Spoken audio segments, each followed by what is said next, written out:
Hi there, I'm Lena Anani, and you're listening to She Wrote a Book, where I interview amazing women from all over the world who also happen to be published authors. I created this show to educate, entertain, and inspire you to be the voice you want to hear in the world. Did you know this episode comes with a free gift? It's a webinar for aspiring authors who want to learn my insider secrets on writing and publishing books. You can access this free training instantly at SheWroteABook.com/bonus. Now let's get started. You are listening to episode number 45 of She Wrote a Book, and today I'm interviewing Katherine Hiraldo, author of the book BYOB, Be Your Own Boss, How to Start a Home Business on a Budget.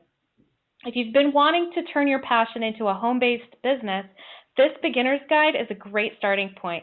Learn how to start and operate a business from your home with little money to start, step by step. Katherine Hiraldo is a blogger and business mentor. She teaches entrepreneurs how to attract the clients they want for their businesses. She's also very passionate about teaching those looking to learn how to start their own business. Again, her book is called BYOB, Be Your Own Boss, How to Start a Home Business on a Budget. You can find the link to purchase her book in our show notes for this episode at SheWroteABook.com/45. So, Katherine, it's such a pleasure to have you as a guest today. I would love to know this. What inspired you to write and publish this book? Well, thank you, Lena, so much for having me here. I'm really happy for this opportunity. So in 2010, I actually started my first online business, which I operated from home. And in promoting and marketing, especially to my friends and my family, a lot of them had questions for me about what steps I took to start my business, how I found the resources, what resources I used.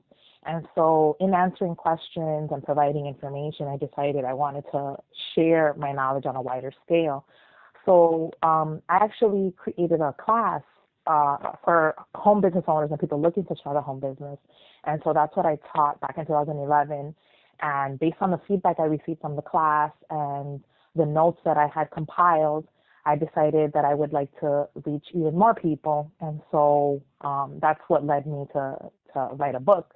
And then thankfully I had learned about self-publishing on Amazon because I'm all about looking for the free and low-cost ways of doing things. And so when I found out that I can do this for free, I was like, okay, yeah, I'm going to do it. So I went ahead and formatted my book and everything. And so I published the first version of this book in 2012. And I try to update it about once a year with new information and stuff. So that was my main motivation. I just really wanted to provide people with the information that either they didn't know how to obtain it or they didn't know where to look. And I just wanted to share all of my knowledge and experience with the world, I guess, at this point. That's awesome. That's a really noble thing, I think, to just want to get it out on a larger scale. I mean, think about all the people all over the world who are picking up your book. You never know, what kind I know. life-changing shift. Yeah, it's awesome. So tell me a little bit about how you came up with the title, BYOB, Be Your Own Boss. Well, yeah, I used to go out and party a lot. So, the BYOB parties. Right.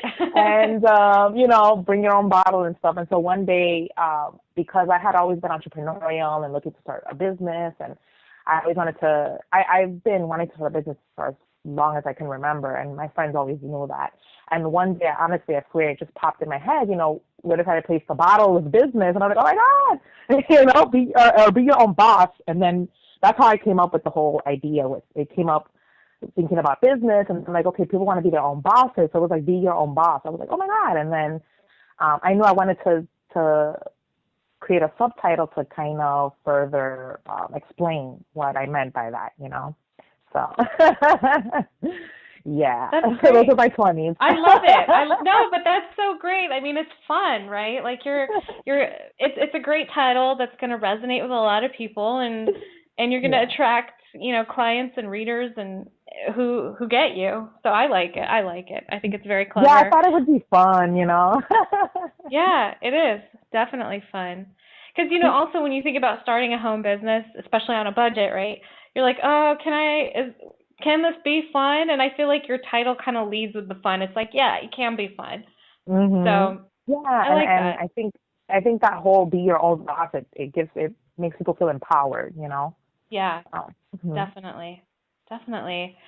So, what's been a common thread or a common, like a common, like when your readers read your book and they give you feedback or they review your book, what is like the number one thing that they tell you about your book? They like that it's all there, but it's all simple. So the answers that they're looking for. So my audience, the people who buy this book, they don't know where to start. I mean, they don't even know what to Google, you know, and they're just like, I want to start a business, but I don't know how to do it. And they think of business something so big and something that has to take so many steps to create. And so I figured, you know, being able to create something that was simple and also provide a lot of information, but in easy ways, a little bit more fun. I inject a little bit of my story in there. So it helps them relate to me in a way, like we relate to each other. They relate to my story. And so, you know, I just felt like, like, like it's just, that's pretty much the common thing that I hear, that it's a nice little guide, but it's not so intense that it's overwhelming, you know? Perfect. So yeah, so it's concise, it's to the point, and Mm-hmm. it sounds like it's a no fluff kind of book. Yeah, no, it's quick. It's a quick read, but it's something that will get them thinking, because I don't only share steps on how to start a business. I also talk about maintaining the business and if they want to take it to the next level, you know. But I start very small and very basic. I know a lot of people, for example, who they have little side businesses at home, like they'll bake cakes for people, and but what they're doing is they're buying things at retail prices, for example, and maybe they don't know they can apply without having to be incorporated for a wholesale license, you know, which is something I did. And so those are the things that I shared with people, and little tips and tricks they may have not known about, you know. What do you think is what do you think is necessary for someone who's thinking about starting their own business? Like, what kind of qualities or traits do they need to have before they can get before before they believe that before they believe that starting a business is right for them? Yeah. So this is one of the reasons why I tell people to start free or low cost, because I started businesses and I've been so interested in it, but then I quickly realized either I don't have enough experience or skills in it, or on the flip side, I have a lot of experience, I have a lot of skills, but I quickly realized I'm not that interested after all, you know.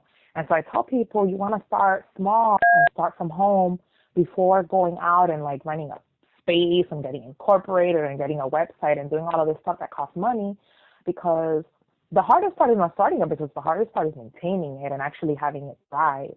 So I tell people, start small and then you can work your way up, as long as you realize, you know, along the way, whether it's something that you actually are interested in continuing with, and also whether you have the expertise and the knowledge to continue with the business. Because, I mean, if you have to have both, you have to have a nice little marriage of interest and skill, you know, and then you want to start it and kind of build on it and see over time, is this something that's actually working for me, you know?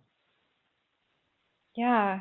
Have you ever experienced anyone feeling like starting a business at the very start, and then getting to a point where they just want to quit, and then Oh, yeah. if you have experienced that, then what would you have told them to keep going, or to decide whether or not it's right for them?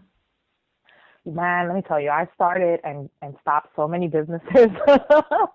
I've had so many ideas and I've started things, and that's why I kind of did the legwork for people. You know, I'm like, I've been through that and I know what it's like, and that's why I tell people, start small, and over time you'll know, is this something for me?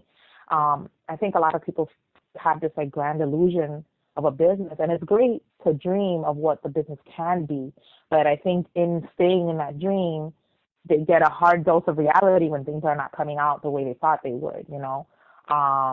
So what I like to tell people, aside from starting small, or if you did get in too deep and you already started big and you just don't know what to do, you know, take it step by step. And if you have to take a step back, even if you don't have to announce to the world that you're taking a break. You can just kind of, slowly wean off of the business and see if after that break you want to go back to it. So I kind of think of it as like a relationship kind of, like if it's not really working, maybe you need a little separation, and then maybe you'll want to come back to it, or maybe not. Maybe you'll want to break up with it, So sometimes we just need a little breather. I like that. Yeah, taking a break. I think I need to see other businesses. Yes. Let me try other businesses first and see. That's cute. I love that. Well, awesome. Did you ever, what was I going to say? Did you ever feel like in those moments, like where you've started and stopped several businesses, have you been able to come to the conclusion for yourself, which is this, like, what is the best thing about having a business, and what is the worst thing about having your own business? So the worst thing, for sure, I've experienced that over and over, because that's the feeling of, when you put yourself out, when you start something and you put it out there and you show people and then you quit, it makes you feel like, oh my God, I failed, and you feel like a loser. Well, that's how I felt. I don't know about you guys, but I felt like, oh man, like, what am I doing with my life? And but in that worst state of mind, state of feeling, I just kind of dust myself off, and I would take a break from the whole business thing and get a little job or temp job, and then eventually that bug inside of me, it would start bothering me and be like, I need to get out of here. I need to start something. And it wasn't until recently, actually, this year, where this one business that I have now is the one that I've taken the farthest, that I've done the most for. And I can honestly feel the best part about it is the freedom for me. I think that energy that I get when I need to create something or have my own business is because I yearn for that freedom. I don't like working for other people. That's just, I'm great at jobs, and I'm great with my supervisors, my coworkers, and I've been blessed with some great jobs, but they're just not for me. So I think the best thing for me is that freedom to, if I want to work, 10 hours a day, I can, or the freedom to say, you know what, I'm not doing anything today. I think that's the best part, that freedom. Absolutely. I gotta love that freedom. So let me ask you this. What do you love most about being an author? What I love most, I think, is that I get to share. I feel like I get to share a little bit of myself and my world and my heart with the world, with these books. When they're reading it, they're not just reading words, and they're not just reading what to do. They're also learning a little bit about me. And so I feel like my books are like my little children, and they're going out and they have a mission and a message, and I love sharing that with the world. So on a grander scale, Beautiful answer. I love that. Love that. Well, Katherine, thank you so much for being our special guest today. We will have a link to your book in the show notes for this episode, and our listeners can find that at SheWroteABook.com/45 to learn more about our author and her awesome book. Thanks again, Katherine. It's been fun. Thank you so much, Lena. Thank you for listening to She Wrote a Book. If you enjoyed this episode, then subscribe now so you can automatically get access to all new episodes, and feel free to share your inspired thoughts with us in the comments too. I'd love to hear from you. Are you ready to write your own book? Get started now with my quick and concise webinars so you can learn my insider secrets on writing and publishing your own book. Claim your free gift now at SheWroteABook.com/bonus. Until then, may you always feel good and make magic. Feel good, make magic now. Lena, Anani will show you how. Ignite that wisdom inside of you and show the world what you do. To publish, write, and promote, learn the best way to go.